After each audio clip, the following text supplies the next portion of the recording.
Ya estamos grabando ahora. Entonces, Nayeli Ramos, Presente. Elizabeth Santalla, Santalla Elizabeth. ¿Dónde está?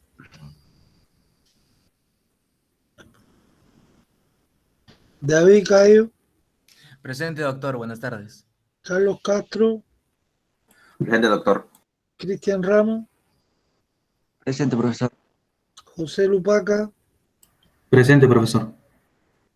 Carlos Yucra, Presente, doctor. Lian Machaca, Presente, profesor. yeah, John Paulo Ochoa, Presente, doctor. Adelina Rojas, Presente, doctor.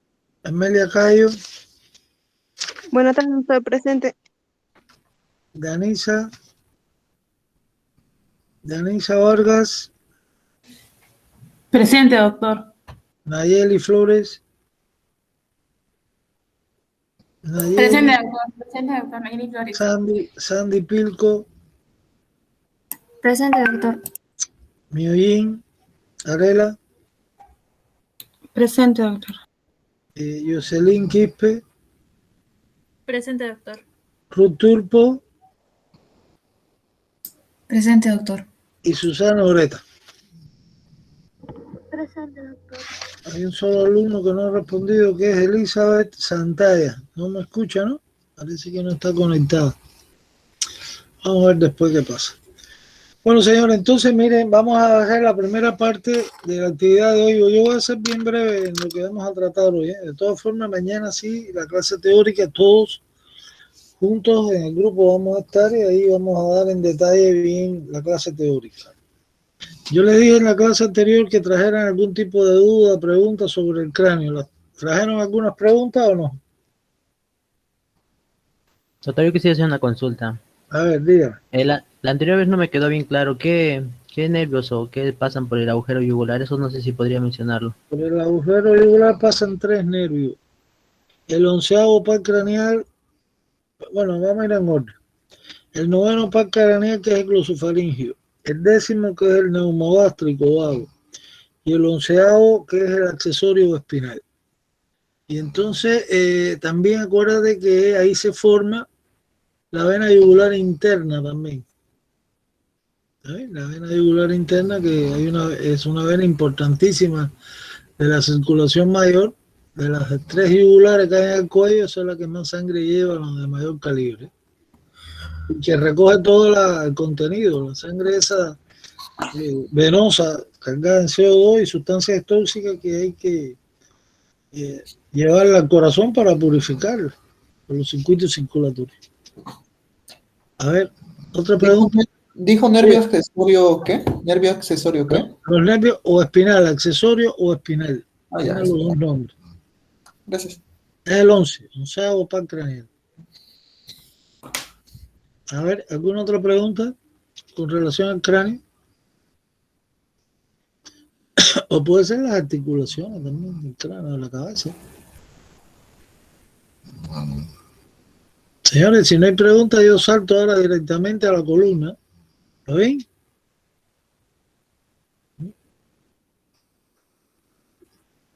Bueno, parece que no está todo claro. En el cráneo abordamos todos esos contenidos que son bastante importantes, ¿no? En cuanto a la formación esta de pregrado en la anatomía. Van a aplicar esto constantemente, muchos aspectos que hemos tratado hoy en la cabeza. Inclusive ahora cuando vemos el sistema nervioso, ahí hay que volver de nuevo a ver todos estos agujeros del cráneo, la fosa que hemos dado, etcétera, cuando vemos sobre todo los nervios craneales o las arterias que nutren al encéfalo. Entonces, vamos a pasar ahora a la otra parte introductoria, que es columna vertebral. Hoy yo voy a trabajar, acuérdense que les recomendé el otro día de que utilizaran esto de la guía de estudio de columna vertebral, y que después ya vean la guía de ustedes, la que tiene cerca de 400 páginas. Entonces, esta es una introducción que lo más importante es ver las figuras que traen, ¿no? Para orientar, que es con lo que voy a trabajar ahora con ustedes. La clase que viene, por supuesto, ahí vamos a entrar en aspectos tal vez un poquito más profundos, ¿no? Que están en la guía. Sobre columna. La clase es la del miércoles, columna vertebral y después columna en conjunto. Y acuérdense que el sábado continuamos con lo que es tórax, los huesos del tórax, o sea, las costillas, el esternón, las vértebras torácicas, porque forman la parte posterior del tórax, ¿no? O sea, que hay algo que se va a repetir de la clase de hoy. Y, por supuesto, las articulaciones del tórax y el cráneo en su conjunto. Entonces, vamos a empezar esta parte introductoria, para que todos mañana vengan claritos a entender la clase y participen haciéndome preguntas en la clase de mañana. Entonces, bueno, después de toda esta información general, de introducción, pues acuérdense que seguimos estudiando esqueleto axiles, los huesos de la cabeza y de la columna y del tórax, todo esto es esqueleto axiles. Entonces acá, en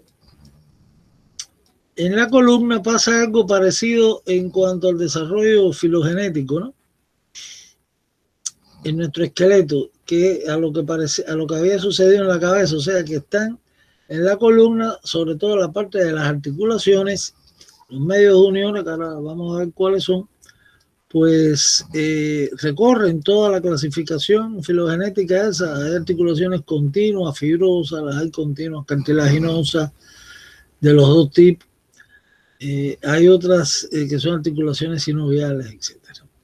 Igual que pasaba en la cabeza, ¿no? Por supuesto que el desarrollo, la formación de los huesos, con relación a la columna, a las vértebras, pues acuérdense que es de cartílago.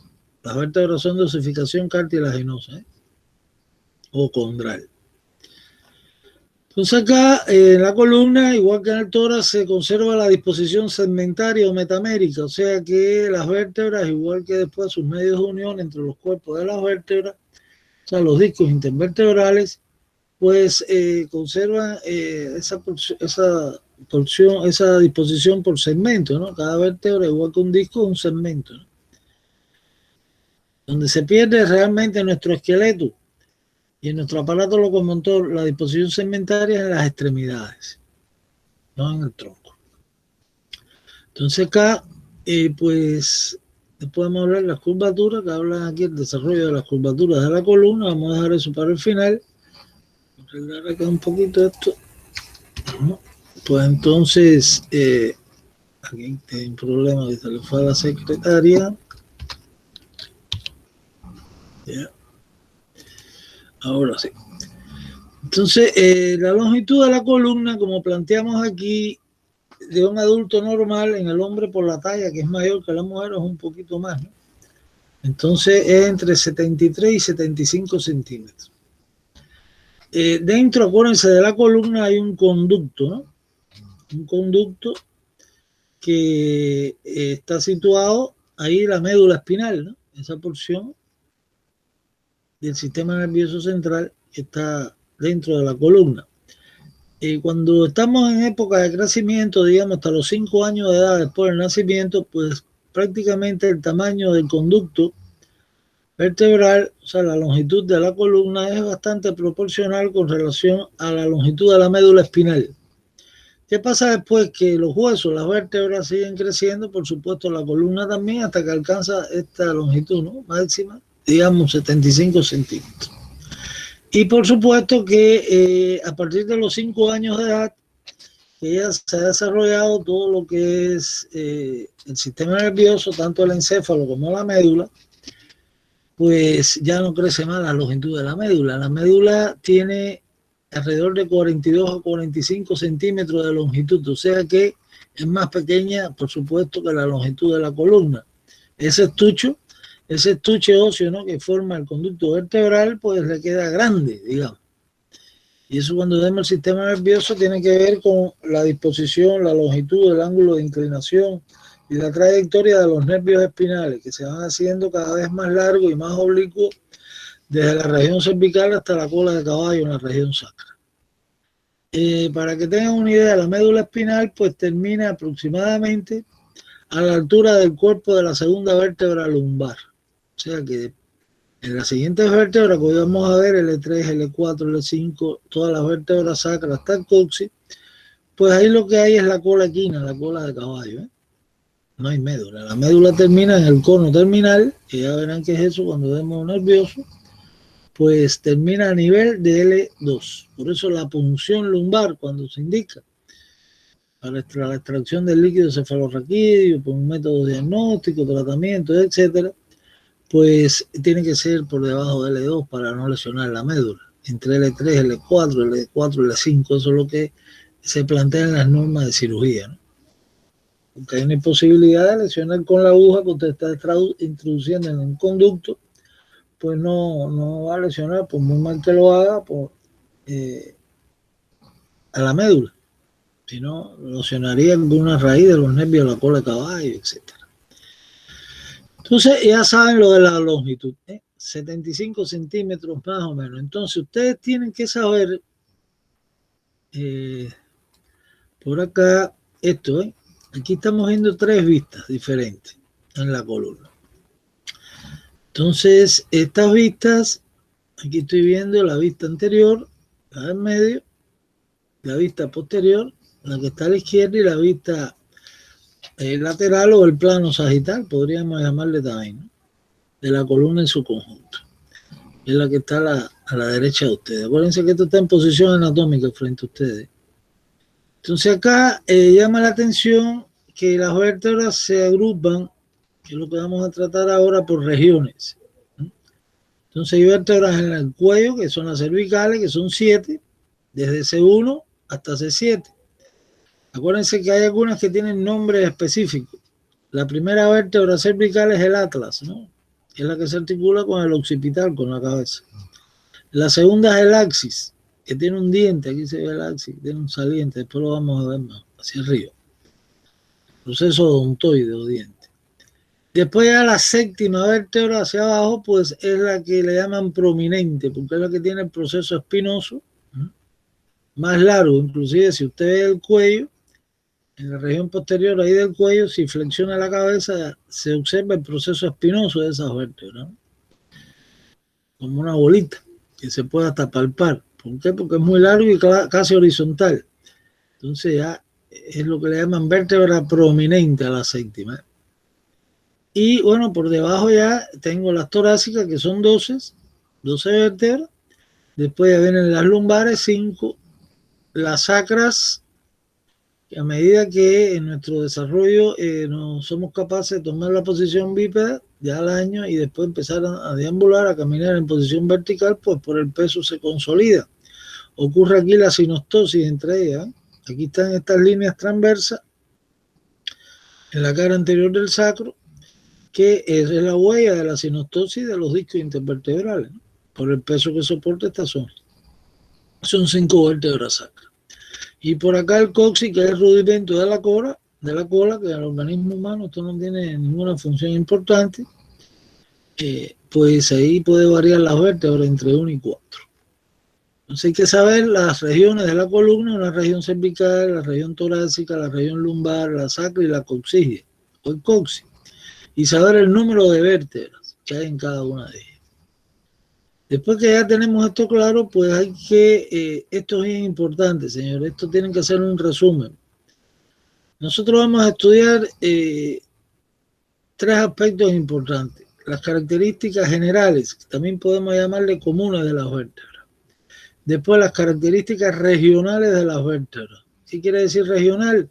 De la región cervical, de la región torácica, de la lumbar hasta la región coxígea. Que va cambiando las características de las vértebras, de acuerdo a sus funciones, ¿no? Y después las características particulares dentro de cada región de algunas vértebras.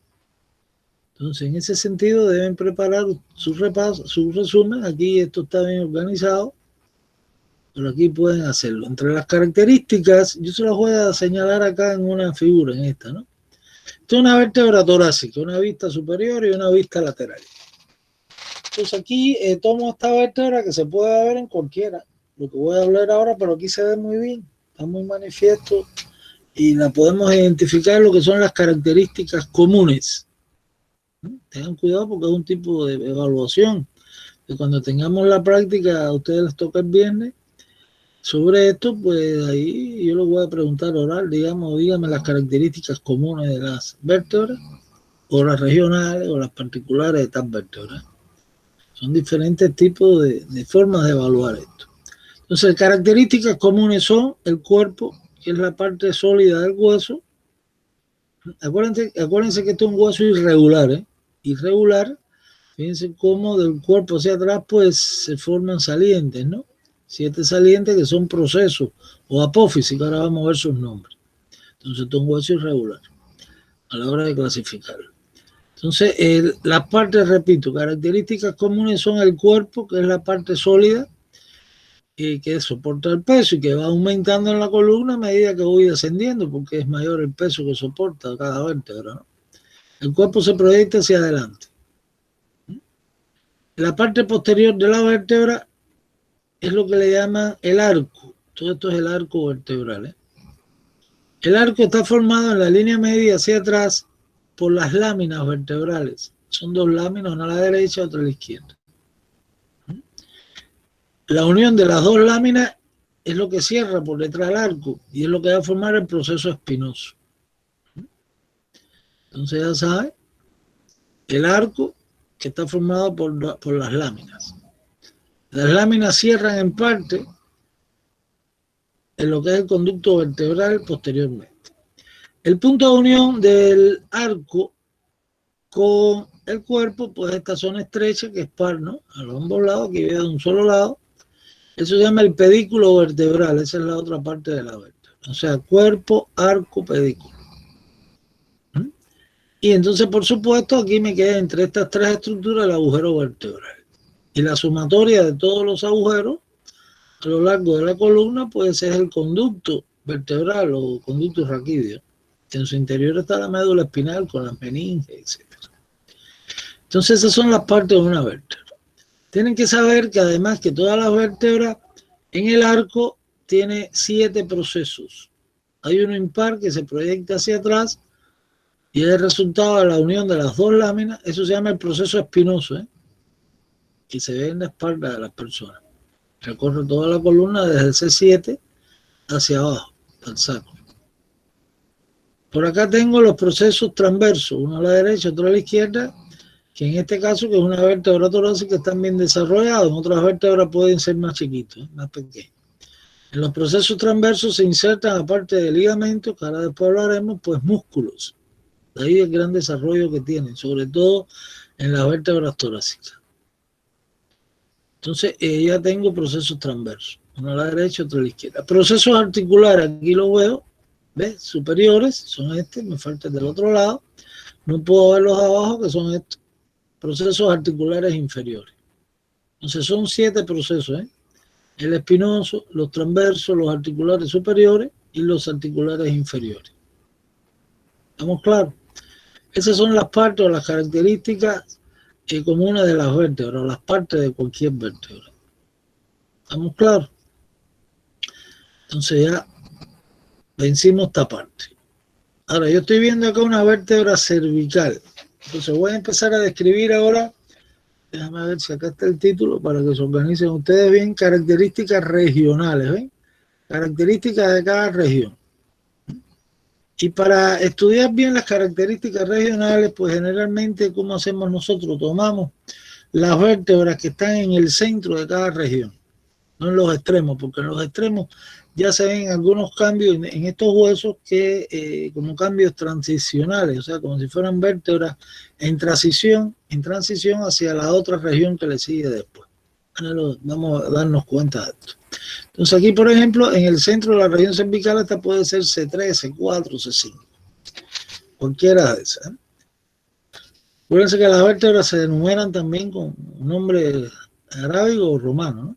Del 1 al 7, en este caso que estamos en la región cervical. De las torácicas del 1 al 12 y así. Son 12. Entonces acá, esto es una vértebra cervical. ¿Cuáles son las características? Esto hay que precisarlo bien para no equivocarnos a la hora de responder las preguntas. Entonces, por acá yo tengo el cuerpo, que es pequeño. El cuerpo de la vértebra es pequeño.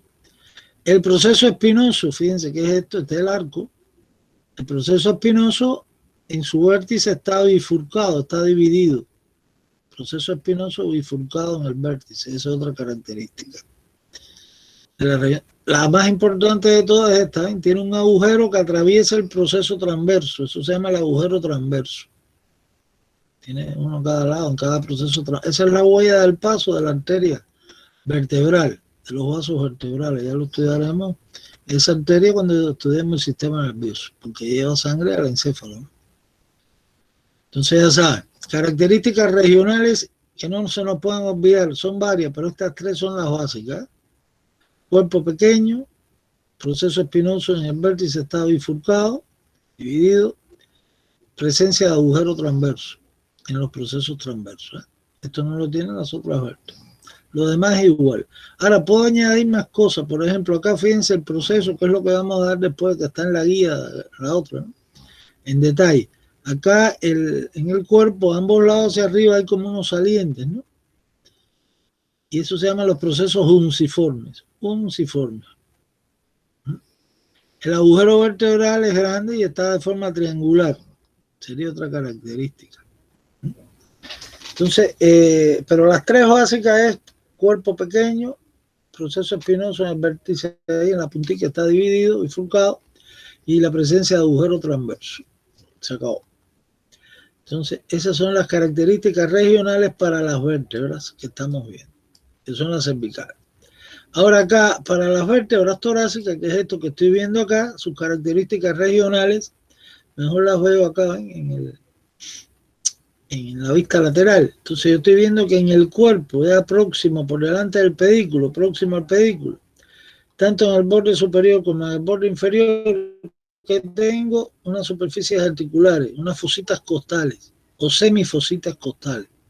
Una superior, otra inferior. Aquí se articulan las cabezas de las costillas y después haremos esa clase con las articulaciones con la columna, con el cuerpo. Entonces hay presencia en las vértebras torácicas de semifositas costales en el borde superior y en el borde inferior del cuerpo, hacia atrás, no hacia adelante, o sea, cerca del pedículo o por delante del pedículo vertebral. ¿Qué más tienen las vértebras cervicales? Torácicas. Que el proceso espinoso, ¿lo ven? Es a largo. Y a medida que voy descendiendo en el número de estas vértebras, pues se va haciendo más vertical, ¿no? O sea que es largo y vertical. Tiene además fositas costales, miren acá, en el proceso transverso. Fositas costales, fíjense el nombre, costales, porque son son los puntos donde se articula la vértebra con zonas de las costillas. La costilla, después voy a ver si le pongo una diapositiva, se une con la columna por dos articulaciones, la costo vertebral, que es la de la cabeza de la costilla, con el cuerpo. Y van entre dos vértebras y el disco. Y por acá la del tubérculo costal, que está en el cuello de la costilla con el proceso transverso. Entonces, por supuesto, si yo voy a estudiar acá ahora las características de las vértebras estas torácicas, o sea, regionales de las vértebras torácicas, pues tengo que ver acá las semifositas costales que habíamos planteado en el cuerpo, arriba y abajo, y acá en el proceso transverso una fosita costal completa, donde va el tubérculo costal. Ya después en articulación ahora se lo voy a mostrar mejor. Entonces eso es lo más llamativo, ¿no? Si veo la vista superior, pues yo puedo señalar acá, digamos, el proceso transverso, miren, una fosita, una semifosita, la del borde superior, en el cuerpo, del otro lado lo mismo, y en el proceso transverso, otra fosita costal. Es lo que está marcado aquí con el número 7, ¿no? Acá el proceso espinoso, claro, como lo estoy viendo por arriba, no me doy cuenta de su posición y de su longitud, tengo que verla de lado, como veían. Es largo, repito, y termina sin bifurcación ninguna. Y por último, podríamos hablar acá que el agujero vertebral es un poquito más estrecho que en las cervicales y de forma redondeada. Es redondito, ¿eh? Entonces, ahí está clarísimo todo esto. El proceso espinoso, largo, y el vértice no está bifurcado, es agudo. las semifositas costales en el cuerpo y las fositas costales en el proceso transverso. Se acabó acá esto. Vamos a ver ahora las lumbares. Aquí yo estoy viendo por arriba y lateralmente una vista superior y una vista lateral, ¿no?, de las vértebras lumbares. Ya esta es una zona donde la columna tiene que soportar más peso y por supuesto el cuerpo de la vértebra tiene que ser mayor para soportar ese peso que se está proyectando acá. Entonces, características acá, que el cuerpo es voluminoso, es el mayor de todos, que se ven las vértebras. El otro es que ven que hay unos salientes hacia los lados, que parecen como costillas. Si lo viera de frente, vamos a ver si no hay una vista frontal aquí, vamos a ver la otra vez. De aquí de frente, esto parece como una costilla que no se ha desarrollado. Entonces, esto es lo que le llaman los procesos costiformes, ¿eh? Es una característica de esta vértebra. O sea, cuerpo voluminoso, los procesos costiformes. ¿Qué pasa acá en la región lumbar de la columna? Que en nuestro organismo hemos perdido la función de la cola, no tenemos cola. Eso quiere decir que la musculatura caudal con relación a la cola está atrofiada en nuestro organismo, no existe. Y entonces acá el proceso, acá en esta zona pequeñita, lo que corresponde al proceso transverso. Está poco desarrollado porque hay pocas inserciones musculares en esta parte del hueso. Entonces estamos claros que ahí tiene procesos costiformes, ambos lados, el cuerpo voluminoso, y la otra característica que es importante es, si yo la miro así de lado, miren el proceso espinoso, ¿eh? Ya se ha puesto de forma horizontal y más o menos rectangular. Ya es distinto aquí la forma. Son las tres cosas básicas, ¿eh? Cuerpo voluminoso, estos procesos costiformes, y el proceso espinoso es rectangular y horizontal. Claro, aquí si veo el agujero otra vez vertebral, pues va a ser triangular, como en las cervicales, aunque más pequeño. Entonces, esto hay que revisarlo con calma, señor. Hay que saber resumir cuáles son las características, repito, primero comunes, que tienen todas las vértebras, generales. Después las de cada región. Y después las particulares, que es lo que vamos a ver a continuación. Entonces aquí dentro de las características regionales, pues lógicamente aparece el sacro y después el coxis, ¿no? Entonces aquí, ¿por qué se caracteriza las vértebras sacras? Porque ha ocurrido entre ellas la sinostosis y se han fusionado entre sí y bueno, se ha formado el sacro como una pieza única, ¿no? Y el sacro tiene forma como una pirámide invertida, la base hacia arriba, el vértice hacia abajo, la cara anterior o pelviana y por detrás la cara posterior, que es la más irregular, que después los voy a describir, que es esta. Entonces, esto aquí, las características regionales, repito, de las vértebras sacras, que entre ellas ocurrió la sinostosis, o sea, están unidas por tejido óseo. Y se ha formado una sola estructura, que es el hueso sacro, porque se fusionaron entre sí. Y el coxis, su característica regional de las vértebras coxigias es que han perdido la mayoría, casi todas las características. El coxis, vamos a ver si hay uno solito acá. Si no, en otra clase, en el otro está así, aquí está la vista lateral del sacro. Vamos a buscar un coxis. Estas son características particulares que ahora les voy a explicar. A ver si está el coxis solo. Ya esto, no hay en el esquema, no le hice el coxis. Entonces, las vértebras coxigias primero pueden variar entre 1 y 4, en dependencia de cada individuo, ¿no? Son diferencias individuales.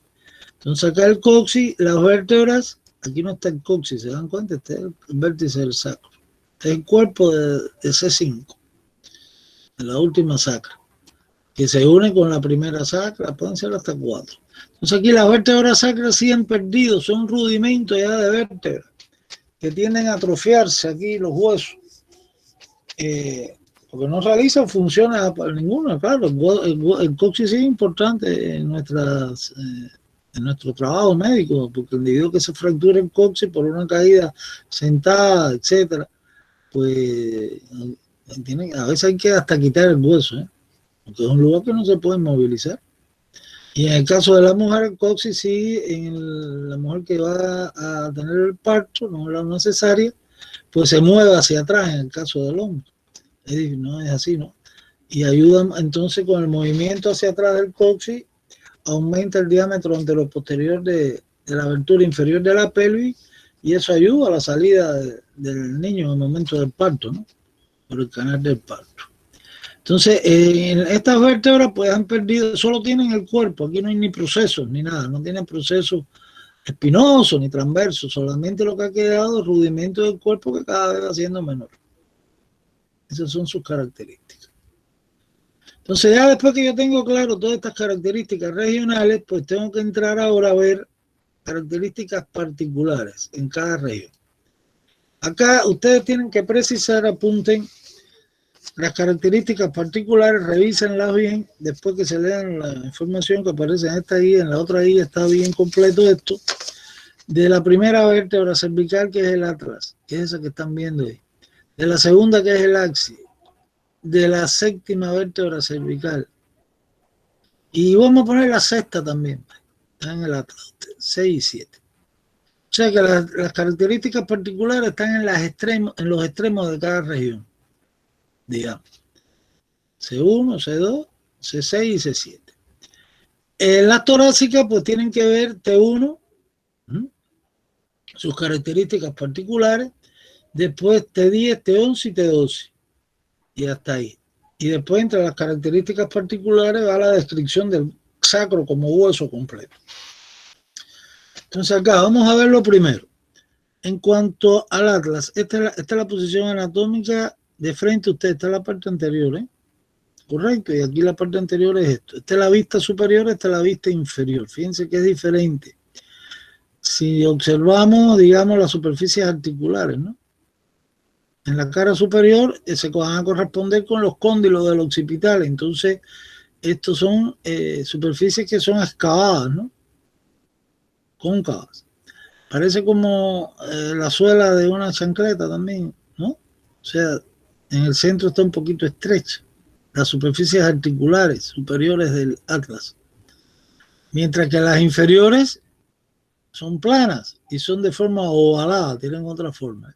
O sea que esto, si nosotros trabajáramos con los huesos, ¿no? Si tuviéramos una actividad presencial práctica, pues usted tendría, yo le diría, traerme un atlas y usted entre todos los huesos que van a estar todos en la mesa ahí, pues me trae esa vértebra, no puede traer otra y la va a poner en posición anatómica y por supuesto tienen que saber que la parte anterior, superior, la vista superior es la que se corresponde con las superficies estas condilares, ¿no? Que son, repito, cóncavas y estrechas en su centro. Mientras que las superficies articulares inferiores, donde ella se va a unir en la vértebra, ¿no? A la segunda, al axis, pues son planas y ovaladas. Igual, si yo veo el arco anterior, pues es más corto, más recto que el arco posterior, que es este, que es más largo, más extenso y más cóncavo. Mirándose adelante o convexo, como ustedes quieran. Depende por donde lo miren. Entonces ya saben de lo que estamos hablando. Fíjense que esta vértebra es la única que no tiene cuerpo, ¿ven? Carece de cuerpo. Todas las demás vértebras tienen cuerpo. Aquí falta el cuerpo. Entonces las partes, las porciones tienen que precisarla. A ver, pregúnteme. ¿La inferior es la ovalada o es la La cóncava? ovalada, esta es la vista inferior, ¿eh? Aquí está bien. Y esta es, la otra es cóncava porque se va a unir a los cóndilos del occipital, que son convexos. Entonces, acá en las partes de la vértebra, acuérdense, porciones, siempre y después detalles, ¿no? El orden ese que siempre hemos explicado, de resumir el hueso, que sea. Entonces, primero, en la posición anatómica, pues lo primero que me llama la atención es que carece de cuerpo. El cuerpo, después van a ver que es el diente del axis, ¿eh? Entonces, esta no tiene cuerpo. Esta vértebra no tiene procesos, no tiene ni proceso espinoso, no tiene procesos articulares, sino caras articulares, tiene procesos transversos, eso sí. Y como toda vértebra cervical, pues tiene el agujero transverso. Por eso el agujero transverso es una característica regional, ¿no? Aquí está, el agujero transverso. y el agujero vertebral, por supuesto. Entonces, ¿cuáles son las partes, porciones de la primera vértebra del atlas? Pues tiene dos masas laterales, que es la parte más robusta del hueso, ¿no? La más resistente. En la superficie superior e inferior de esas masas laterales, pues es que están las caras articulares superiores e inferiores. ¿Correcto? Tiene un arco anterior y un arco posterior. Entonces esas son sus partes del agujero vertebral. Porciones del atlas, repito, masas laterales, arco anterior, arco posterior, agujero vertebral. Ahora, detalles anatómicos. En el arco anterior, fíjense que hay dos detalles anatómicos. Por delante hay como un saliente, ¿no? Aquí se ve también. Esto se llama el tubérculo anterior del atlas. Ahí se inserta el ligamento longitudinal anterior, que ahora después se lo voy a mostrar. Por la cara posterior, pues hay una superficie articular, ¿ven? Revestida ahí lisa. Estaría revestida de cartílago articular. Esto se llama la fosita odontoidea. Ahí se articula con el diente del axis. Después vamos a ver la articulación. En la articulación atlantoaxil media. Entonces ya saben, en el arco anterior hay dos detalles anatómicos. El tubérculo anterior del atlas y por detrás la fosita odontoidea, que es una superficie articular. En el arco posterior, pues tengo acá que tiene el numerito 8. Acá no está señalado, está solito. Pues ahí yo tengo, pues perdón, acá atrás, pues tengo lo que es el tubérculo posterior del atlas. ¿Saben? Que ahí también se insertan ligamentos. El agujero transverso no se me puede olvidar. Entonces, esos son los aspectos fundamentales a destacar en este hueso. Después que ya terminen, pues pasan a la segunda, que es el axis. Esto ya se comporta como una vértebra igualita que las restantes cervicales, excepto este saliente que tiene hacia arriba, que se llama el diente o proceso odontoideo del axis. Este era el cuerpo del atlas, ¿eh? En el desarrollo ocurrió la sinostosis con el cuerpo que le queda por debajo de la segunda vértebra. Entonces ya sabe, lo que destaca a la segunda vértebra cervical o axis, pues es la presencia del diente o del proceso odontoideo. Se acabó. Y los restantes lo mismo, porque ya se comporta como cualquier vértebra cervical, ¿no? Con el cuerpo, el arco, el pedículo, los procesos articulares superiores, los inferiores, el proceso espinoso, los procesos transversos. Lo mismo que habíamos explicado en las características regionales. Y acá el agujero transverso, por supuesto. Entonces, lo demás es lo mismo que tienen todas las vértebras cervicales. Lo que la diferencia es el diente. Acabó. Ahora sigo. Vamos a ver si el esquema este se los trae. ¿ven? Esta es la séptima vértebra. Prominente. No, perdona, esto aquí, mira, esta es la primera torácica, no está el esquema, ¿eh? Pero en el atlas sí lo tiene. Esto se lo voy a explicar en la clase próxima. Acá se parece mucho. Ya la séptima vértebra, cuando la explique ahora la clase del miércoles con las diapositivas del atlas, pues van a ver que se parece, lo que no tiene las fositas costales. Y esta es la primera torácica que se va a unir a las dos primeras costillas. Entonces acá la vértebra 6 y 7 tiene esta situación, el cuerpo aumenta un poquito y el proceso espinoso no está bifurcado. En el caso de la séptima, que no es esta, pero se parece, ¿eh? El esquema es otro, tienen que verlo en una torácica, la 2, este es T1.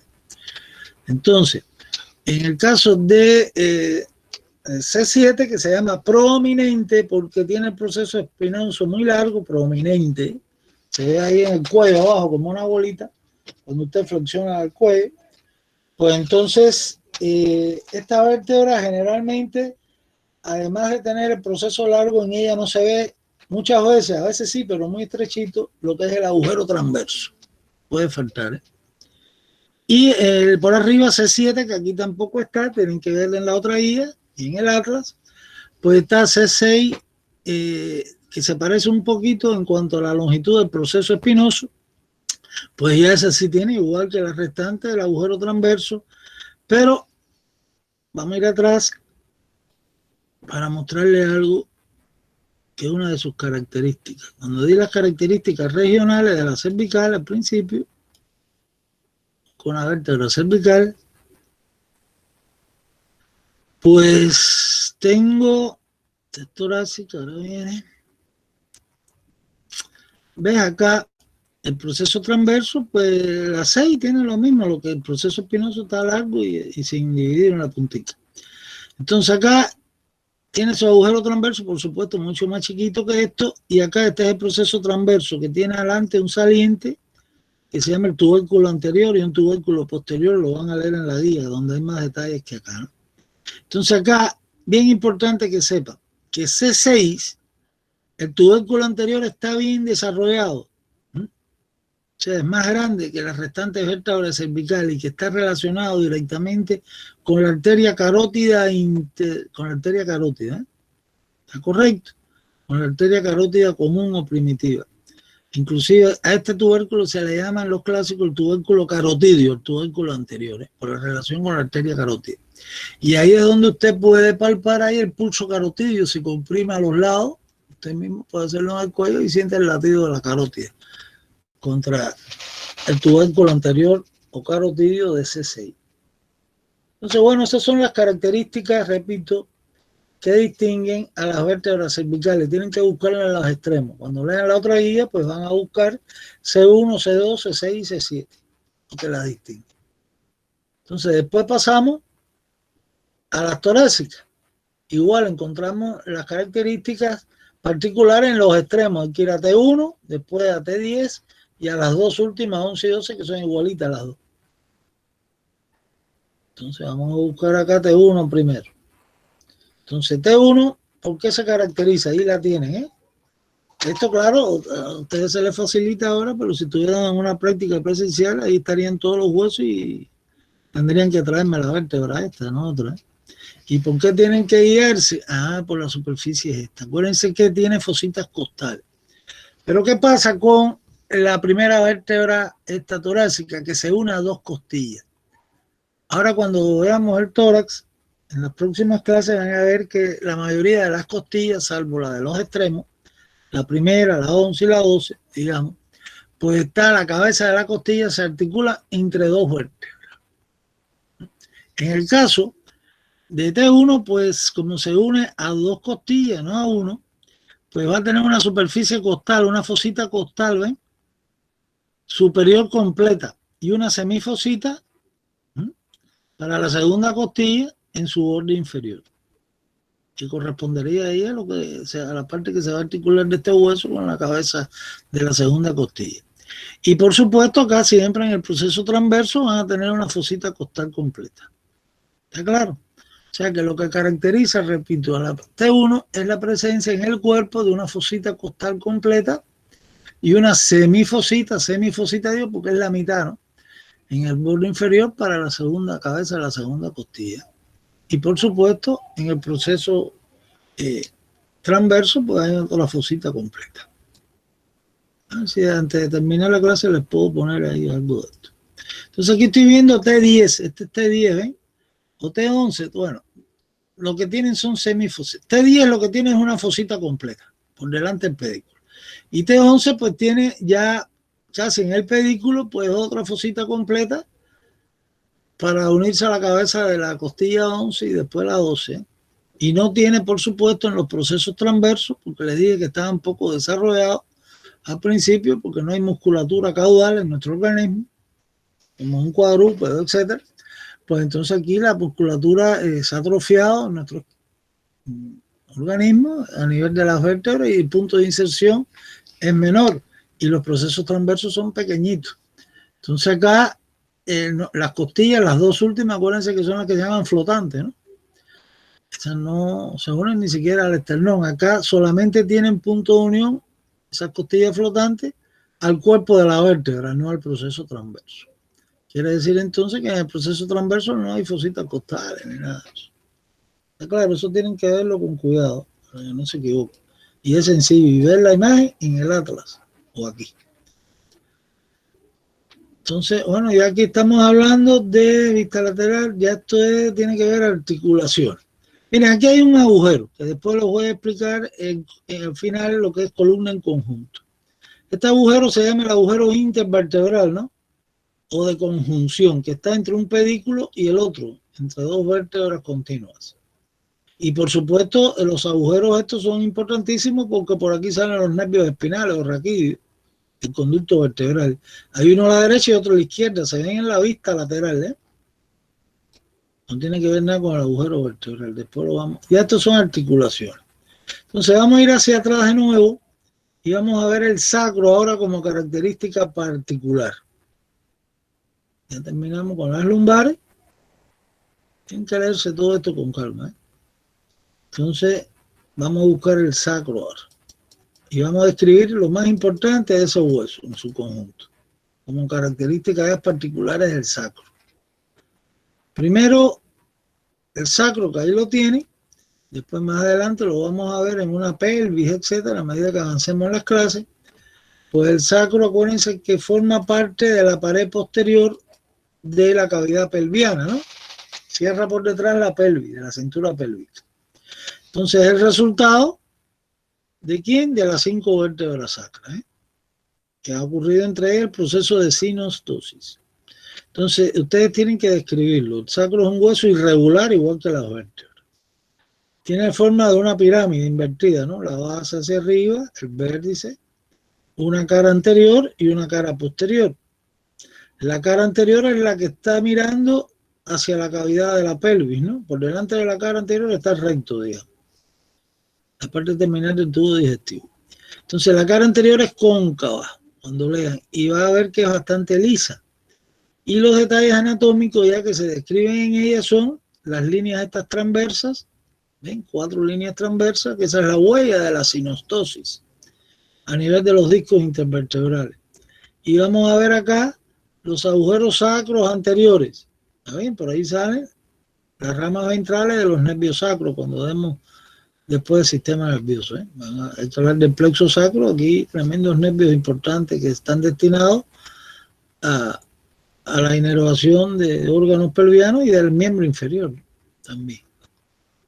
Entonces esa es la cara anterior. Detalles anatómicos, pues las líneas transversas y por acá los agujeros sacros pelvianos o sacros anteriores. Wow.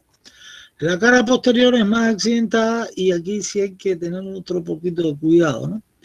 ¿En qué sentido? En que, vamos a poner esto más grande, a ver si lo ven mejor, si no buscan la figura del atlas. Aquí hay una serie de líneas o de crestas, mejor dicho, crestas sacras. Hay 3 crestas sacras, ¿no? Al final son 5 porque hay 2 que son pares. La cresta sacra media, que es esto. Después la cresta sacra, este es el proceso articular superior de C1, ¿eh? Entonces esta es la cresta sacra intermedia. Y por fuera, la cresta sacra lateral. Entonces, cuando lean la literatura van a ver que la cresta sacra media es la huella, ¿no? En la cara posterior del sacro de la sinostosis entre los procesos espinosos de las vértebras sacras. La cresta sacra intermedia es la huella de la sinostosis entre los procesos articulares de las vértebras sacras. Y la cresta sacra lateral, pues esta es el resultado de la sinostosis de los procesos transversos de las vértebras sacras. Además, fíjense cómo entre la cresta sacra lateral y la intermedia, pues están los agujeros sacros posteriores. ¿Estamos claros? Eso hay que saberlo. Ahora fíjense aquí abajo.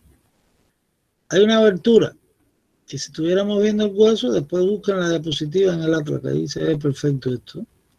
Pues aquí hay un agujero, hay un conducto que atraviesa el sacro. Para verlo tendría que dar un corte sagital, ¿no? Y ver ahí del lado del hueso. Hay un conducto, ahí se mete la cola equina, la cola de caballo. Entonces acá, esto se denomina el hiatus sacro. Y estos salientes son los cuernos inferiores del sacro, a través de los cuales se va a unir por ligamentos al coxis después. Vamos a ver si podemos ver una articulación después de esto. Entonces ya saben, el hiatus sacro, dentro del sacro hay un canal o conducto sacro y el hiatus sacro está delimitado a los lados por los cuernos del sacro. ¿Qué más tienen que precisar en el sacro? Pues acá a los lados, vamos a ver si hay una vista lateral mejor, si no, yo son todas las... Ve acá en la vista lateral, Y viendo el hueso de lado, pues tengo acá una superficie articular, ¿no? Que parece como la oreja de un elefante, ¿no? Ahí está revestido este cartílago hialino, a través de la cual se une el hueso coxal, a ambos lados. O sea, el sacro se mete como una cuña entre los dos coxales, ¿no? Y cierra por detrás la pelvis. Entonces acá yo tengo la superficie articular, que eso se llama la cara auricular, de aurícula, de oreja. Auricular articular del sacro, que es una superficie plana. Y por detrás de esa cara auricular, pues hay una zona muy rugosa, muy accidentada, que es la huella de la inserción ahí de los ligamentos sacroilíacos, que son los que refuerzan esta zona de la unión del sacro con el coxal, a ambos lados. Eso se llama la tuberosidad del sacro. O sea que en la vista lateral tengo dos detalles anatómicos. La cara auricular, articular del sacro, es su cara articular, como dice el nombre, y por detrás de ella la tuberosidad del sacro, que es muy accidentada, porque ahí está, es rugosa y es donde se insertan todos los ligamentos que refuerzan las articulaciones sacroilíacas. Por la vista anterior del sacro, mejor es una vista superior, que aquí en el esquema no está, pero en el atlas sí están todas esas figuras. Busquen ahí los numeritos. En esta zona, si usted mira por arriba, es lo que le llaman las alas del sacro, ¿eh? Las alas del sacro, esas expansiones laterales que tiene ahí la primera vértebra sacra. Entonces, esto es lo que hay que revisar de este hueso, ¿eh? Hay que describirlo, todo al examen. Acuérdense que hay que organizarse detalles anatómicos de la cara anterior, que eran poquitos, dos nada más lo que le he puesto, y por la cara posterior, ya son más, ¿eh? Ahí el hueso es más irregular. Entonces, bueno, esta es la parte ósea, señor, de la vértebra. Yo estoy yendo rápido para que tengan una idea de lo que se trata el miércoles, que esto es una información general hoy, para no perder la actividad que estaba programada. Entonces vamos a ver algo de articulaciones ahora. Entonces acá, en cuanto a los medios de uniones en la columna, pues como yo les decía, aquí vamos a encontrar articulaciones continuas, tanto fibrosas como cartilaginosas. Y vamos a encontrar articulaciones sinoviales, diartrósicas, que se mueven. Vamos a ver eso. Entonces acá, la primera articulación continua es la que me une, ¿ven?, a los cuerpos de las vértebras adelante, ¿eh? Esto es un cartílago, un fibrocartílago. Entonces es el disco intervertebral, que se clasifica sínfisis porque es un cartílago fibroso, ¿eh? Eso es lo primero. Es lo que une a los cuerpos. Aquí está un corte frontal, ¿ven?, de los cuerpos de la vértebra. Aquí la sustancia ósea es esponjosa porque son huesos de este tipo, esponjosos, ¿no? Y acá está el disco intervertebral. Su porción periférica, la más resistente, es lo que le llaman el anillo fibroso, ¿eh?, visto por arriba. Este es el anillo fibroso, y la porción del centro es como una gelatina. Eso es el núcleo pulposo. Entonces, eso es lo que hay que saber acá. Estas son articulaciones sin movimiento, por supuesto, porque son continuas, sínfisis. Ahora, ¿qué cosa es una hernia discal? Que esto es una patología frecuente que después vamos a ver, y tendrá que ver un caso clínico de esto cuando sea la próxima semana. Entonces acá, cuando se rompe el anillo fibroso por un problema congénito de debilidad en cuanto a la formación del disco, pues, la mayoría de las hernias son secundarias a un peso excesivo, en malas posiciones cuando cargamos peso, etcétera, también. Pues entonces se rompe generalmente el anillo fibroso en la parte posterolateral, aquí atrás, ¿eh? ¿Por qué acá atrás y no por delante o por detrás directamente en el centro? Porque ahora vamos a ver que hay unos ligamentos que recorren toda la columna, de arriba abajo, que cubren por delante, o sea que refuerzan a estos, a los discos, ¿eh?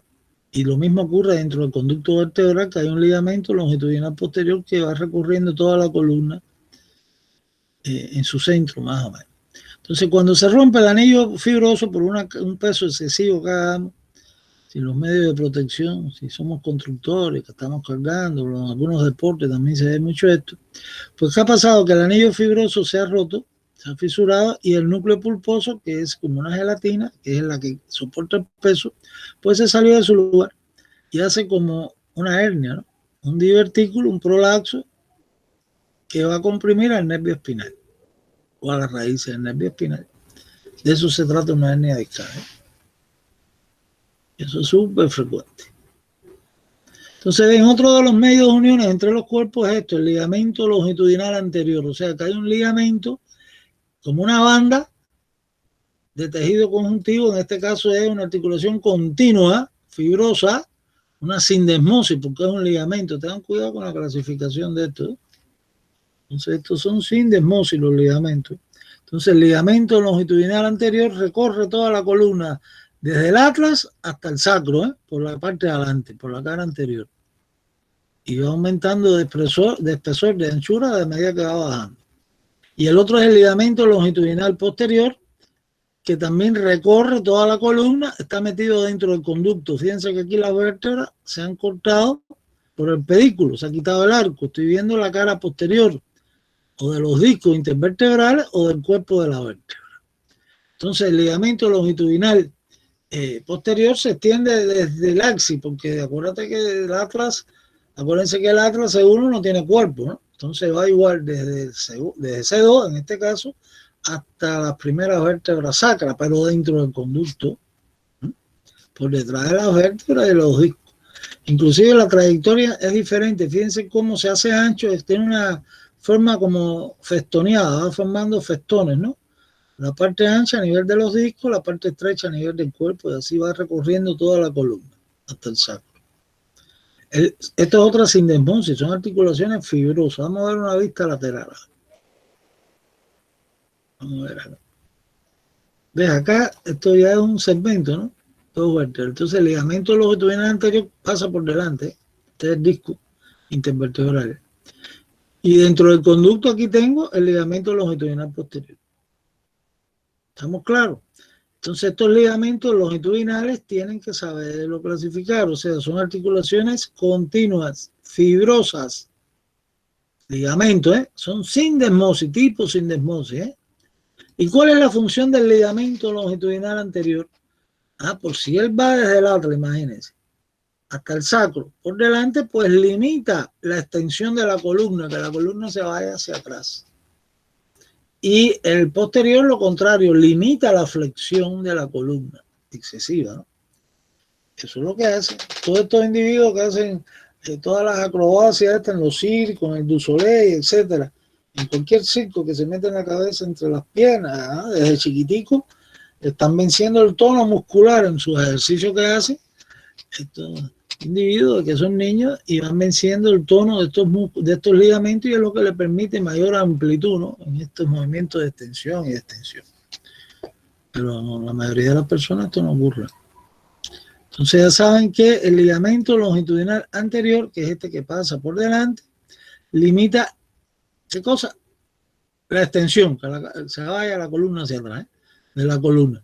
El otro, el anterior, el posterior es este. Fíjense que aquí no puedo verlo. Tengo que meterme dentro del conducto, cortar aquí la vértebra. Esto es un corte sagital. Vamos a poner esto más grande. Entonces este es el ligamento longitudinal posterior. El anterior va por adelántico. Y este es el disco intervertebral. Entonces esos son los medios de uniones, señores. Si ahora yo le pregunto cuáles son los medios de uniones entre los cuerpos de las vértebras, pues ya ustedes saben que son tres. El disco intervertebral, el ligamento longitudinal anterior y el ligamento longitudinal posterior. Tienen que leerse ahí en su guía cómo se clasifican los ligamentos. Ya saben que son articulaciones continuas, fibrosas, tipo sindesmosis. El disco intervertebral es una articulación cartilaginosa, tipo sínfisis, porque es un fibrocartílago. Y tienen que saberse las partes del disco, el núcleo pulposo, el anillo fibroso. ¿Estamos claros? Entonces, y la función que limita el ligamento longitudinal anterior y el posterior. Se acabó. Ahora vamos a ver los medios de unión ahora entre los arcos, que es la parte posterior, ¿no? Donde están los procesos de las vértebras.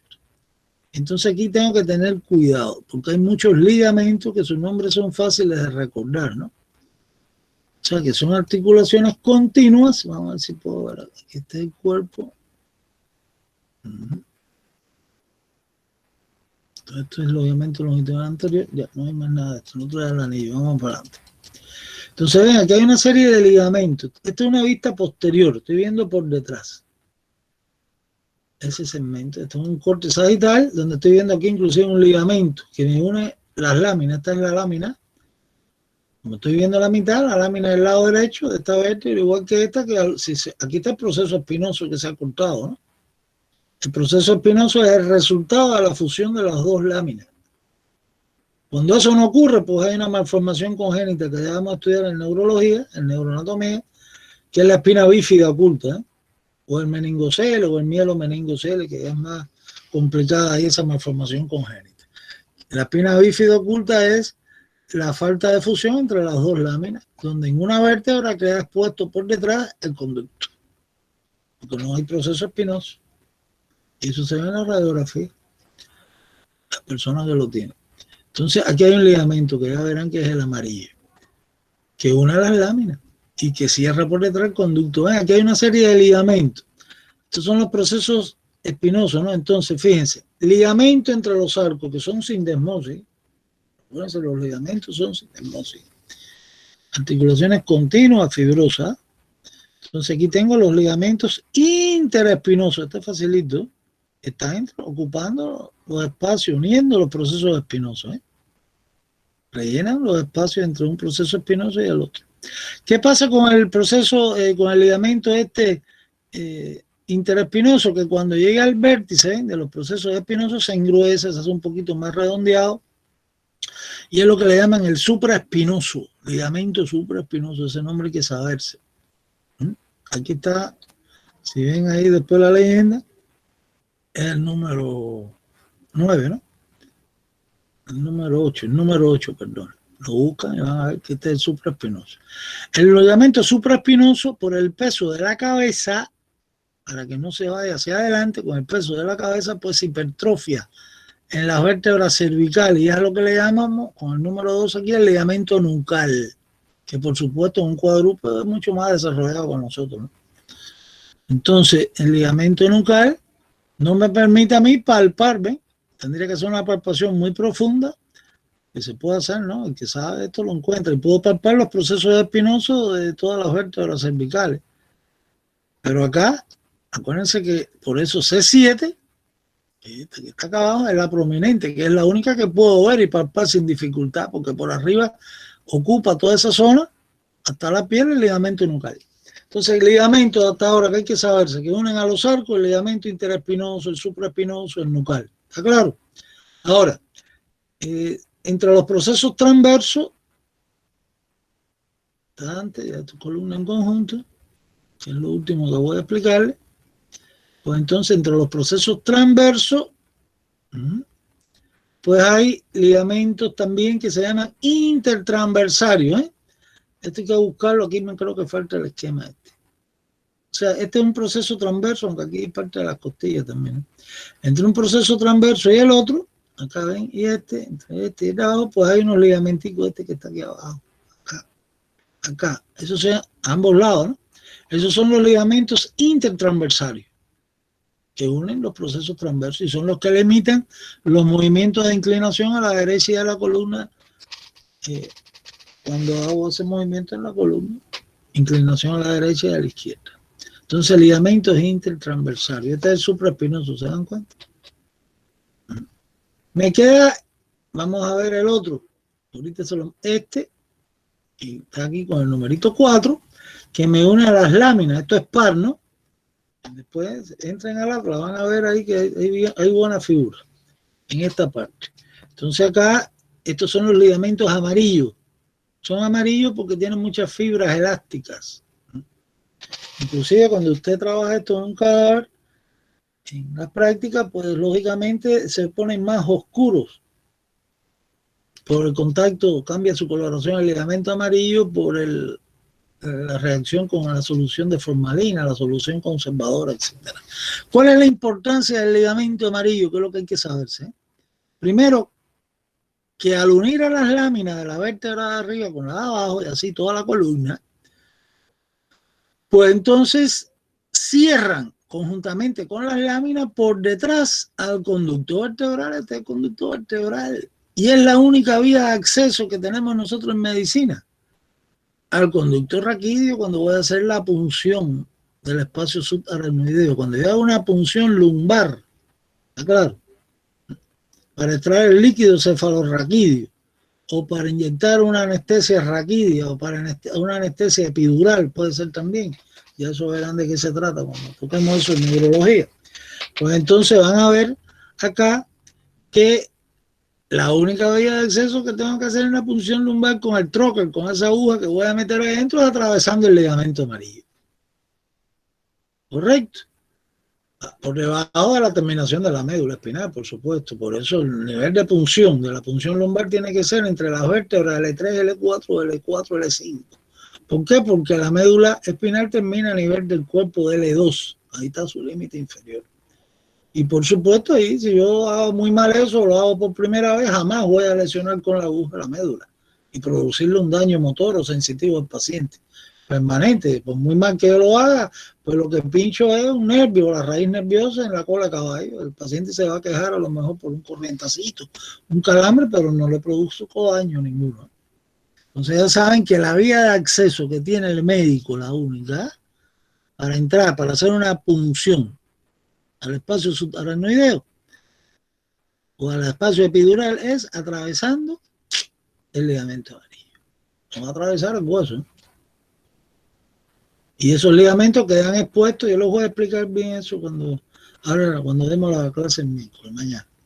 Entonces, y les voy a traer alguna diapositiva más de eso para que vean mejor esto en la práctica. Entonces, la única forma de hacerle qué cosa, ¿qué hace el anestesista cuando va a poner una raquídea? Le dice, flexione, ponga la cabeza cerca de la rodilla, porque hace una flexión excesiva de la columna, se separan las láminas y entonces quedan expuestos, ¿no? En la región lumbar ahí que usted los toca, los ligamentos amarillos. Y en esa zona es que hace la punción, por debajo del dedo. ¿Está claro? Entonces el ligamento amarillo es la única vía de acceso del médico para llegar al espacio raquídeo, ¿no? Al espacio subaracnoideo o al espacio epidural. Están en la clase que viene y los voy a explicar los espacios. Y la anestesia epidural y subaracnoidea y toda esa situación. Porque eso le va a salir un caso clínico también después. Entonces, ya saben, señores, que cuáles son los ligamentos que están en los arcos. Pues son unos cuantos. Ligamentos interespinosos. O los ligamentos, porque entre vértebra y vértebra son muchísimos, ¿no? Después, ligamento supraespinoso, que corre todo el vértice del proceso espinoso de arriba a abajo a lo largo de la médula, de la columna. Después, el supraespinoso, acuérdense que en el cuello se hipertrofia y se llama nucal.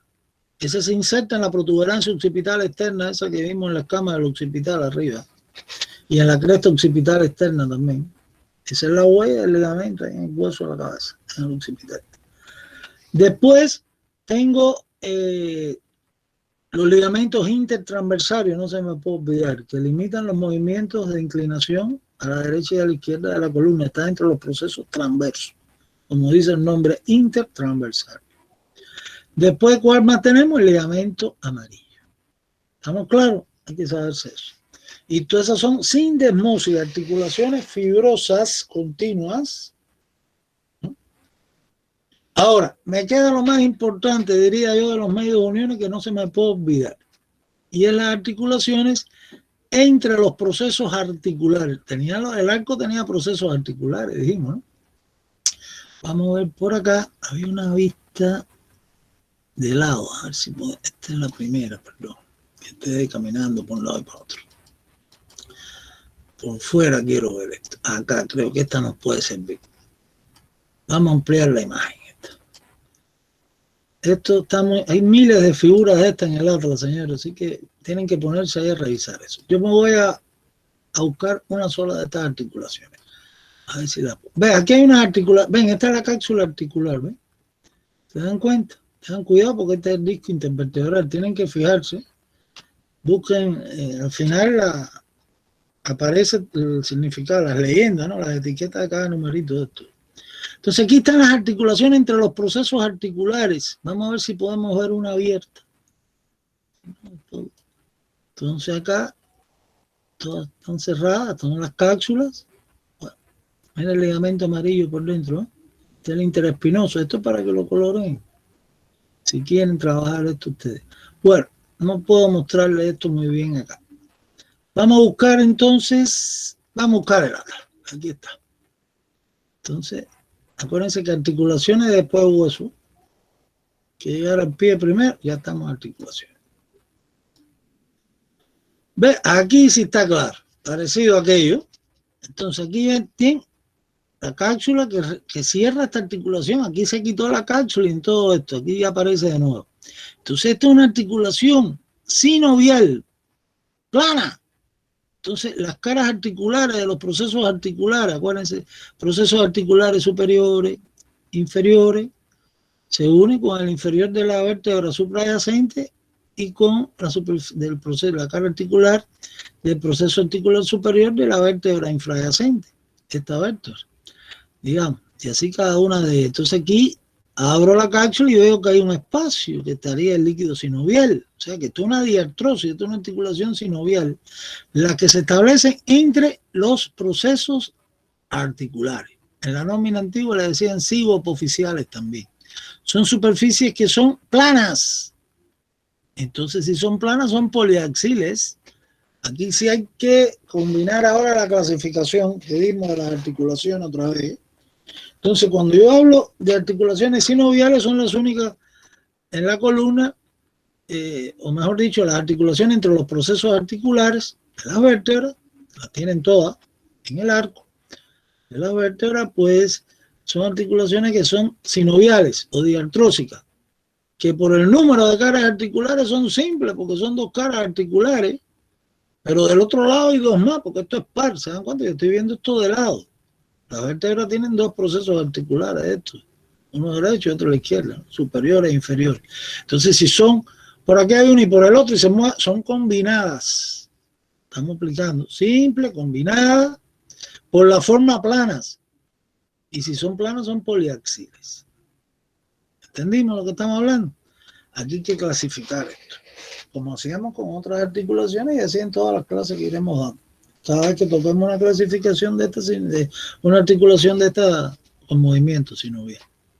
Entonces ya saben, además de estar todos esos ligamentos que mencionamos, que son medios de unión, o sea, articulaciones entre los arcos, pues hay otros movimientos, hay otras articulaciones, digamos, las más nuevas, las más desarrolladas, que están entre los procesos articulares, que son articulaciones con movimiento, o sea, sinoviales o diartrósicas. Tienen igual que el esquemita ese que pusimos, tienen cápsula, tienen cavidad articular, tienen líquido sinovial, tiene cápsula acá, tiene ligamento que refuerza las cápsulas, ¿entendieron? Y cartílago articular que reviste esto.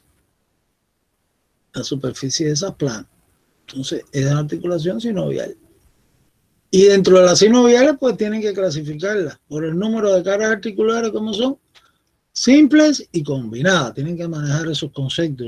Que no se sepa lo que es una articulación simple o compuesta, compleja o combinada, tienen que ir a la generalidad y leerse eso otra vez. Porque esto lo vamos a trabajar siempre. En este caso, esto es simple y es combinada. Y cuando se lo pregunto, yo le digo, a ver, ¿por qué es combinado? Usted me lo tiene que explicar. O ¿por qué es simple? Me lo tiene que explicar. Tiene que manejar esos conceptos que están en generalidad de artrología. Entonces ya, por la forma y función, pues plana. Y si es plana, pues tiene todos los ejes de libertad de movimiento. Todos los ejes poliaxiles.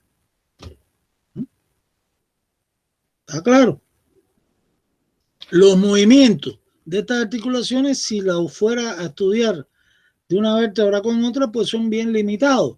Pero si lo hacemos en conjunto de toda la columna, sobre todo en la región cervical y lumbar, que son las zonas más movibles, con mayor amplitud de movimiento en la columna, porque en el toro es muy difícil por las articulaciones con las costillas, y en la región del sacro menos, están todos fusionados ahí por sinostosis, por el peso que soporta, pues acá las zonas más móviles, repito, la región cervical y la región lumbar.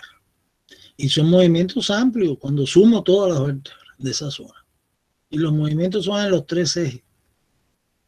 Con eso vamos a terminar ahora en columna en conjunto, los movimientos y los ejes.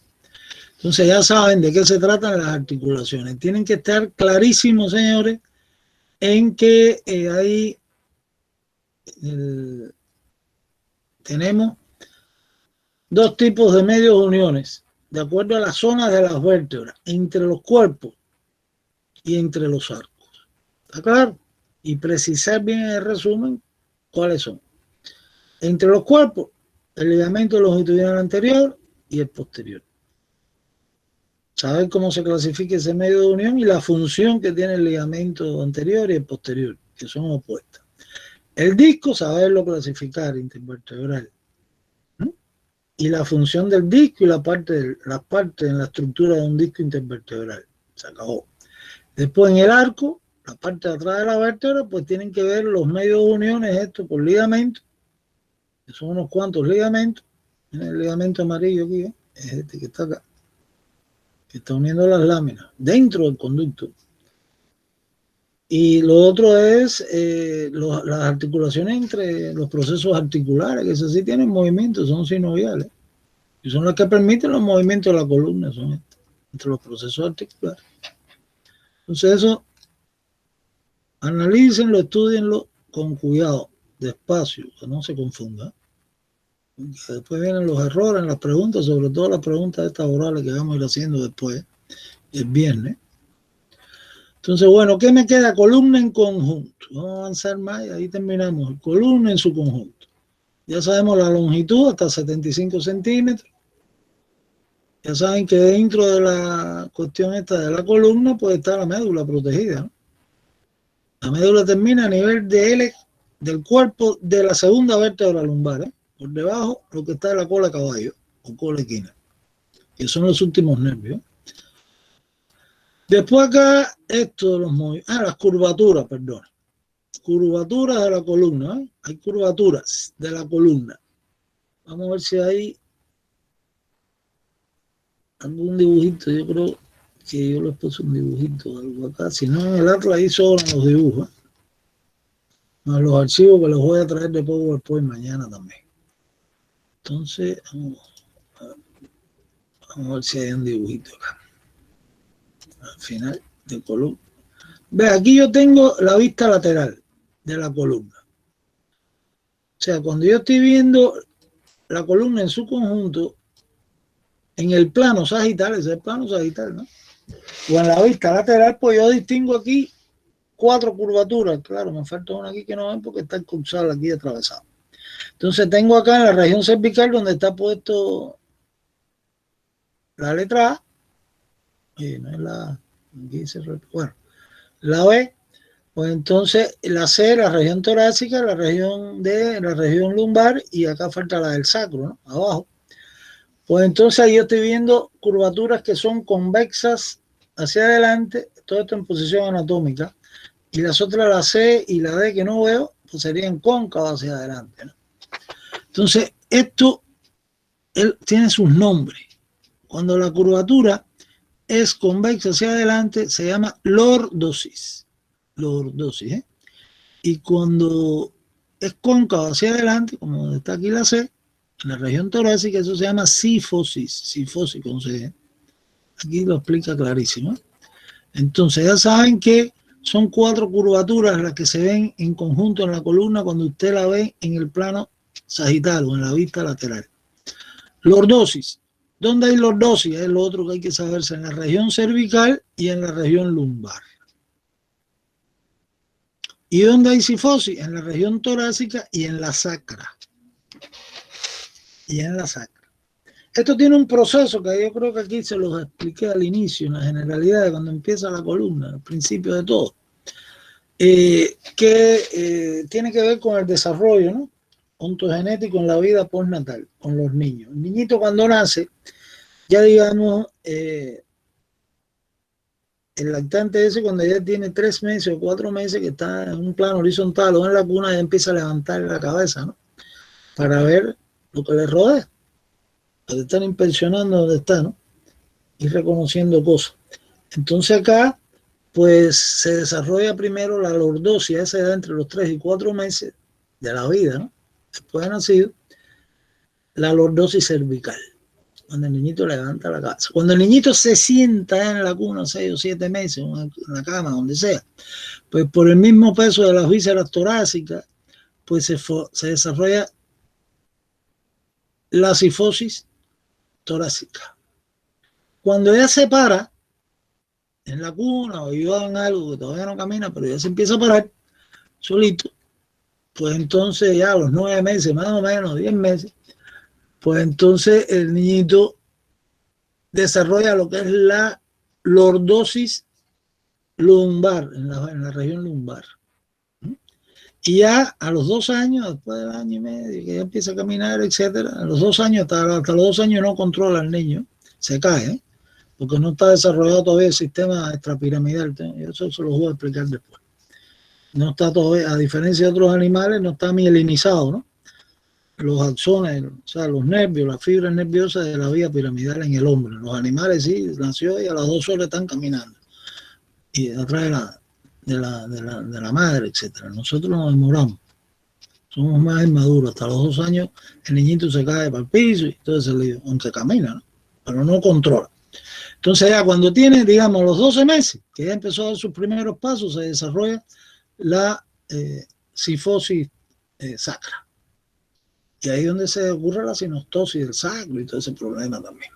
Entonces ya saben que hay 4 curvaturas, hay que saber esos conceptos, que una lordosis es la curvatura convexa hacia adelante y la cifosis es cóncava hacia adelante, y que se observan estas curvaturas en la vista lateral de la columna en conjunto o en el plano sagital si quiere. Lo otro que le podríamos añadir acá, que no creo que aquí no está, pero en la otra guía sí, que de todas estas curvaturas, ¿cuál es la primaria? La primaria quiere decir cuál es la primera que aparece, ¿no? Claro, en nuestro desarrollo, como yo le expliqué ahora, es la lordosis cervical, pero en la vida fetal son las cifosis, por la posición que tiene el feto encorvado, ¿no?, dentro del útero de la madre. Correcto. Después todo haría, porque ahí está en estado cartilaginoso, en el feto todo está fuerte, no es hueso todavía. Entonces, la cifosis son las curvaturas primarias de la columna vertebral, si alguien le pregunta en traumatología esto. ¿Por qué? Porque es la posición precisamente tanto del embrión como del feto dentro del útero de la madre, donde hay una concavidad hacia adelante todo. Ahí no hay lordosis ni nada de eso. Bueno. Ahora, hay otras curvaturas, esta por ejemplo, ¿no? Claro, esto es una patología, ¿no? La escoliosis aquí ya aparece como patología, cuando lean van a ver ahí que son ya trastornos.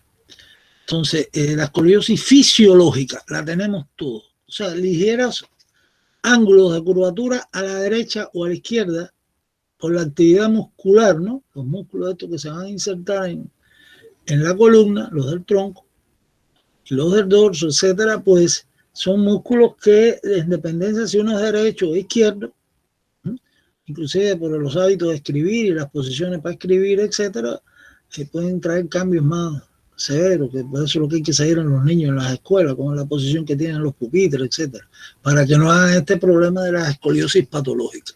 Todos tenemos en curvatura hacia la derecha o a la izquierda, con ciertos grados, no esta exageración que le estamos poniendo acá, ¿no? Esto es una enfermedad. Entonces, eso es lo que le llaman escoliosis fisiológica, que repito, son las curvaturas en el plano ahora frontal, en el plano frontal o coronal, que tiene la columna hacia la derecha y a la izquierda. ¿Correcto? Entonces, ya cuando esas curvaturas aumentan, pues ya estamos en enfermedades de trastorno, que es la escoliosis patológica, que puede darse por 1000 casos, ya verán, yo le voy a tener que poner casos clínicos de esto también.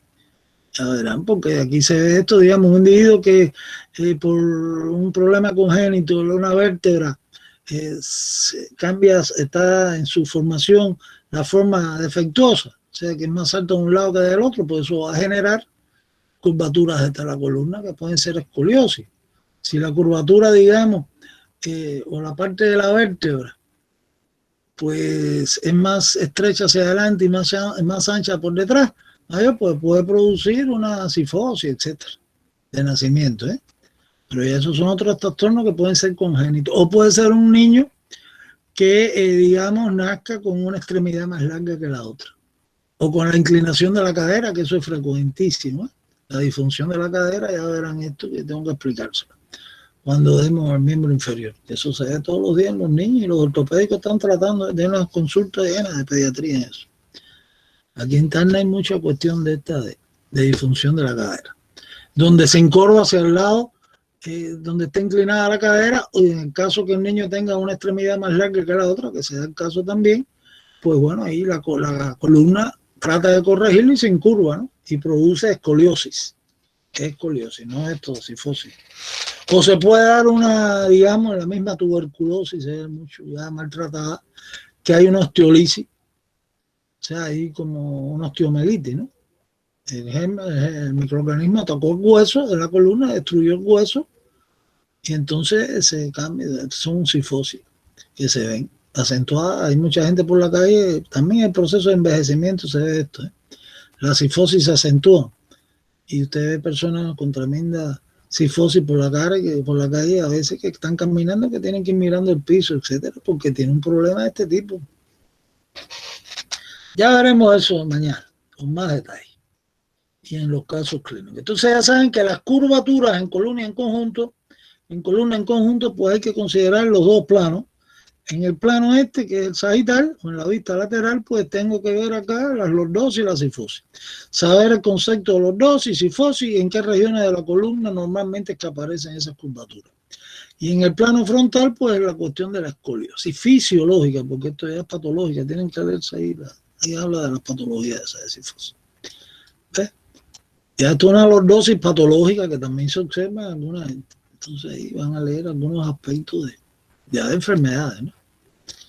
Entonces, aquí hay una serie de cuestiones de la clínica que léanselo porque esto nos va a hacer falta a los casos clínicos. Profesor, Dime. las curvaturas que usted mencionó todas son patológicas, ¿no? No, las lordosis y la cifosis y la escoliosis fisiológica son normales, las tienes tú, las tengo yo y todo el mundo. Correcto. Pero cuando se acentúan los grados esos de curvatura, si entramos en patología, que es lo que viene acá, lo que le estoy explicando acá en toda esta parte que van a ver. ¿Está bien? Okay. Y esto es una lordosis patológica, esa que se está mostrando ahí. Pero ya las primeras imágenes, esta sobre todo, eso es un proceso normal en todos nosotros, ¿eh?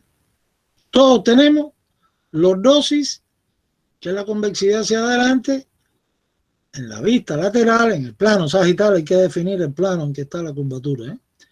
En la región cervical y en la región lumbar. Y todos tenemos cifosis. ¿Qué quiere decir cifosis? Que está cóncava la curvatura para adelante, hacia adelante, en las vértebras torácicas y en la vértebra sacra. Así es la columna. ¿Está claro?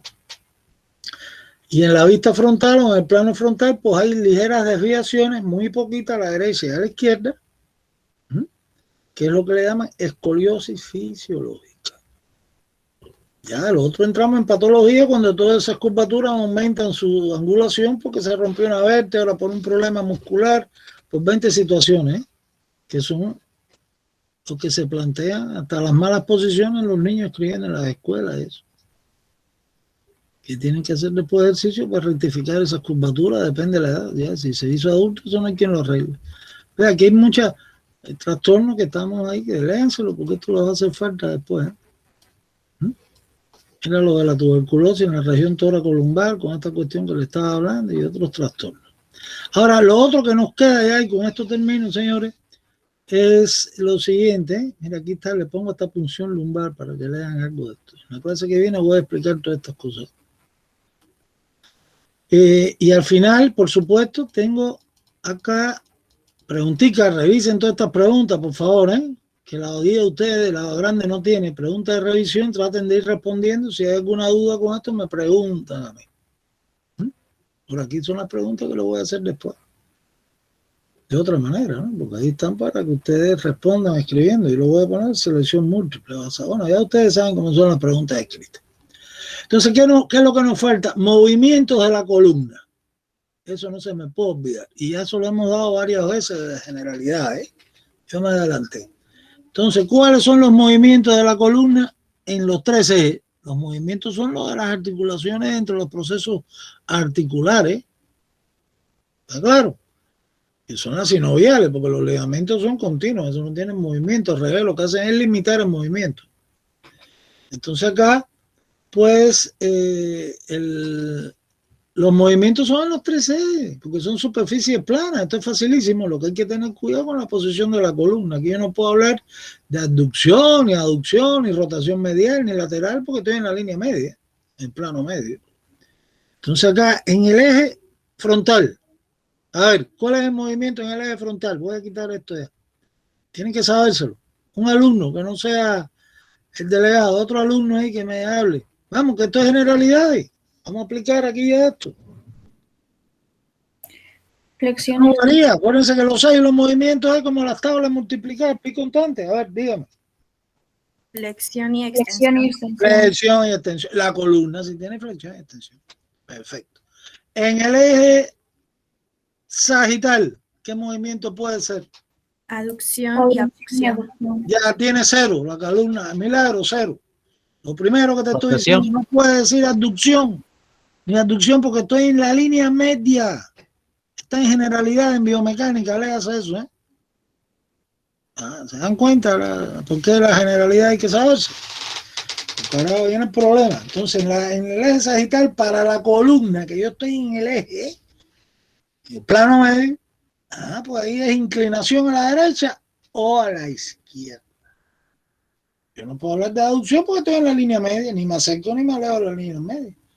Inclinación a la derecha o a la izquierda. Algunos libros, sobre todo en educación física, le dice el profesor, no, flexión derecha y flexión izquierda. Pero eso confunde un poco con el eje, ¿no?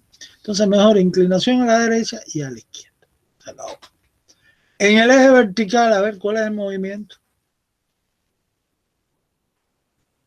Vamos. Si no, yo no puedo creer que no se sepan los ejes, porque entonces ahí sí... Yo considero que es una rotación, simplemente que no se le puede decir medial ni lateral. Claro, todo en la línea media. Entonces, aquí es derecha e izquierda. Rotación a la derecha y rotación a la izquierda. Rotación a la derecha y a la izquierda en la cabeza, ¿cómo es? Cuando yo digo que no con la cabeza, ¿no? Flexión, cuando digo que sí con la cabeza.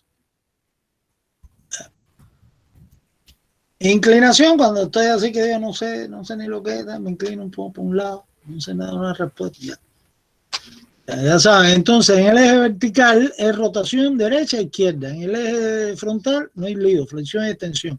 En el eje sagital, flexión, inclinación derecha e izquierda. Pero como es poliaxil, ¿qué movimiento me falta? A ver quién lo dice. Que es en todos los ejes y son todos los movimientos anteriores combinados ahí, que se describen ¿cómo se llama eso? Circunducción. Circunducción. Miren, a ver, circunducción, no circulatorio ni nada de eso. Circunducción. Entonces aquí hay que aplicar esto. Ya, eso es lo que falta ahí en columna en conjunto. ¿Estamos claros? Entonces, bueno, yo mañana vamos a profundizar. Hay una serie de articulaciones cuando ustedes, si se ponen a leer de aquí a mañana, por el otro día que yo no he mencionado, como la atlanto-occipital, mañana la voy a explicar, como la atlantoaxil media y las laterales, o sea, las articulaciones entre el atlas y la base del cráneo, y las articulaciones entre la primera y la segunda vértebra. ¿Está claro?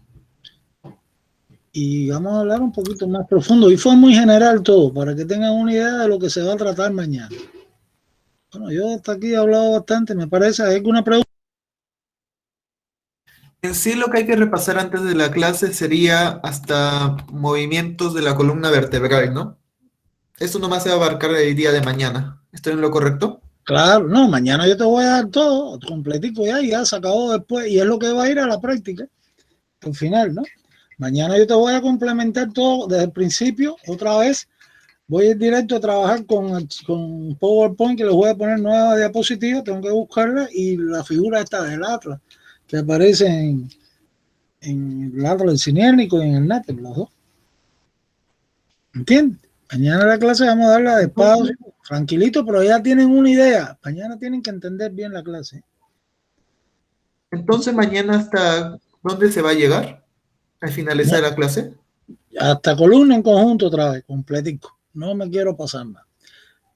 Ya. Okay. Mañana vamos a ver primero otra vez todas las vértebras. Completo, características comunes, características regionales, particulares de cada vértebra, otra vez todo lo del sacro, vamos a verlo, pero con diapositivas mejores.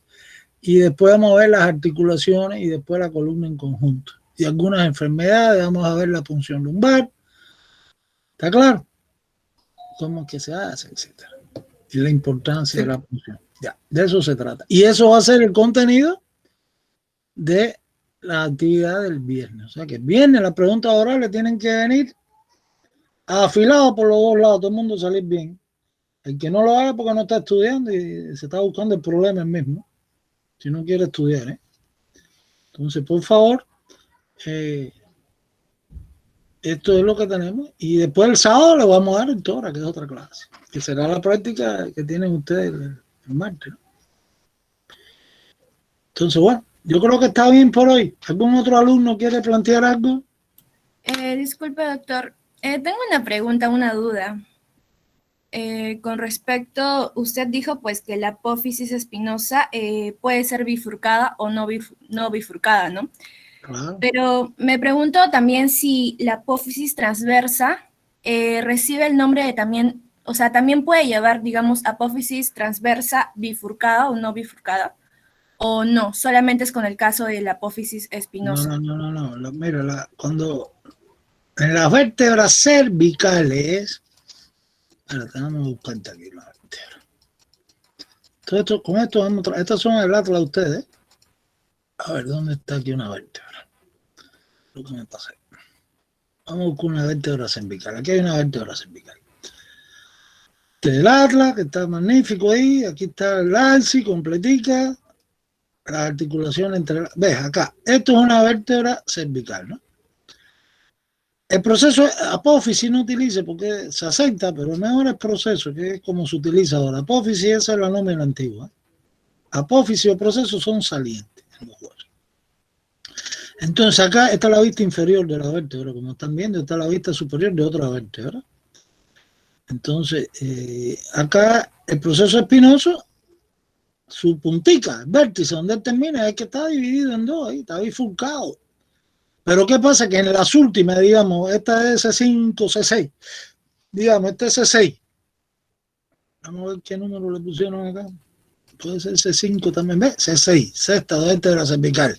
Entonces acá el proceso espinoso ya no está tan bifurcado y C7 menos todavía, porque ya son vértebras que se aparecen, están en los extremos, ¿no?, de la región, como son transicionales, ¿no?, que ya se están pareciendo a la primera torácica. Así, en cuanto a algunos aspectos, en este caso el proceso espinoso. El proceso espinoso, fíjate, aquí es cortico, quizás hace más largo y no está bifurcado. Pero el caso del proceso transverso, que es lo que tú me estás preguntando, no es nada bifurcado ni nada de eso. El proceso transverso es lo que está atravesado por el agujero transverso, que es la huella del paso de la trayectoria de los vasos vertebrales en su desarrollo. Que atraviesan ahí, dejaron el hueso. En el hueso ahí, el agujero. Pero aquí sí veo, fíjate, que el proceso transverso tiene dos tubérculos, el tubérculo anterior y el tubérculo posterior. Esto no es nada bifurcado. Y el tubérculo anterior, en el caso de C6, es el que le llaman tubérculo carotidio, que aquí ni se lo han puesto, ¿no? El tubérculo anterior, ¿ves? Tubérculo anterior y posterior. En C6, los clásicos, ¿no? En la nómina antigua le llaman tubérculo carotidio por la relación con la carótida común, que es donde el médico ahí o cualquier deportista cuando está haciendo, se toma el pulso, que es muy facilito, y en el cuello o la arteria, y toma ahí la frecuencia cardíaca, en vez de coger la radial o otra arteria. Entonces, por la relación que tiene el tubérculo anterior de C6, específicamente, no de C7 ni C5, eso se le llama tubérculo carotidio, que está más desarrollado, está más proyectado, más grande en las otras vértebras que en esta, ¿eh? Pero esto no está bifurcado, señores. ¿Está claro? Las vértebras cervicales, ¿qué es lo que tienen? Acuérdense, todo el cuerpo chiquitico, el proceso espinoso bifurcado en la mayoría de ellas. Vamos a ver otro para no cansarlo con lo mismo. Ve acá, está bifurcado. Este es el axis. El atlas no tiene proceso espinoso. Correcto. Y hay que buscar la figura del néter. El néter tiene más figuras que esto también. Y el proceso este, no se me puede olvidar, el transverso con el agujero transverso. Tiene 3 agujeros. En este caso está fuerte. Si estuvieran todos los huesos sueltos ahí delante de usted y le traemos una cervical, pues tiene que fijarse en esto, porque no va a poder traer una que no tenga el agujero transverso, porque no es de esto. ¿Está claro? Entonces, sí. Está... A ver, otra pregunta si hay. Creo que está claro. Pues, hemos bien hecho lo que hicimos en la clase, prepararnos para mañana. Verán que mañana entienden todo perfecto. Y entonces en la clase del viernes, ahí la práctica, todo el mundo viene bien y todo el mundo saldrá bien en las preguntas, que es lo que estoy buscando. ¿Estamos claros? ¿Algún otro alumno tiene alguna pregunta?